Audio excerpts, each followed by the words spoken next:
Hi, let me ask you a question. Do people always complain about your prices? Constantly telling you that you are way too expensive? That if only you drop the price, they will buy from you for sure. If only you had a coupon. And I'm here to share with you today that the problem is not your price. And your price is probably too low. Hi, my name is Helen, and I'm here to help you make better pricing decisions. And just like you, the number one complaint my clients always need to deal with is the complaint that they're too expensive, that they need to drop their prices. But the problem really isn't the price. The problem is the audience, but not in the way that you think. The problem is that you're targeting the wrong audience for your product. People who are used to a different price range and who are just not seeing the value in your offer. And it's also quite possible that your prices are way too low and you need to go much higher to resonate with audience to whom your product is actually important. What? That doesn't make any sense. Everyone wants to pay less, right?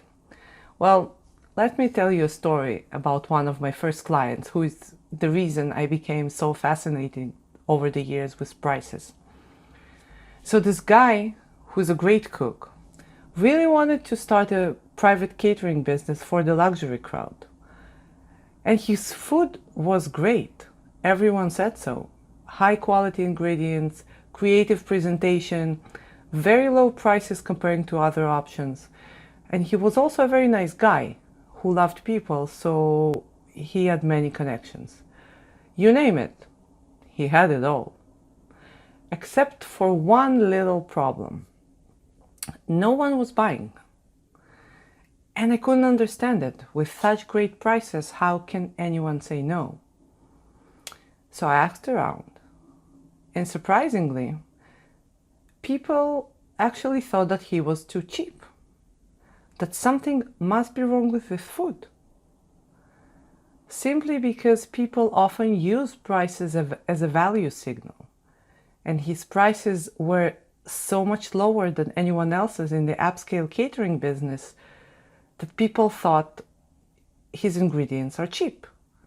So he had to double his prices. And some orders started to trickle right away.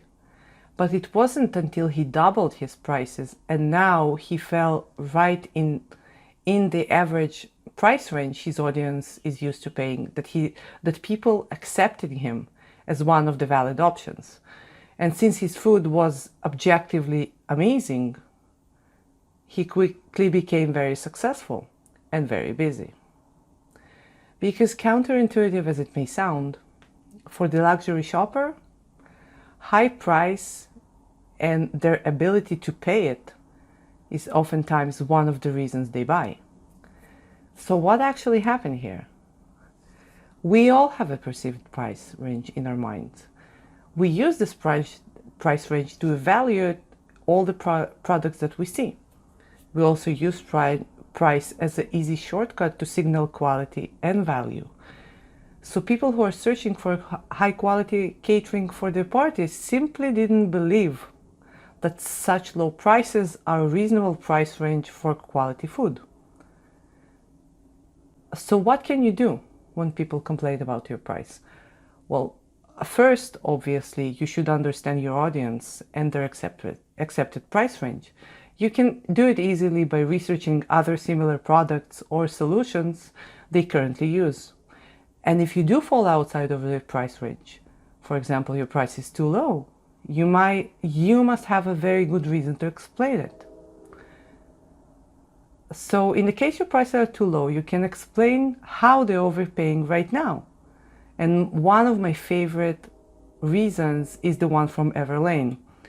We cut out the middleman to provide designer quality at everyday prices. So it's not that something is wrong with our quality.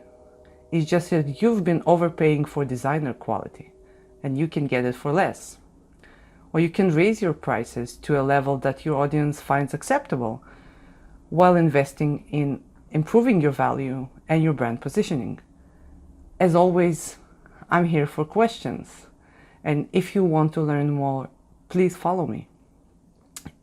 And of course, if you have a story where you had to raise your prices to start selling more, please share it in the comments. And remember, always mind the price.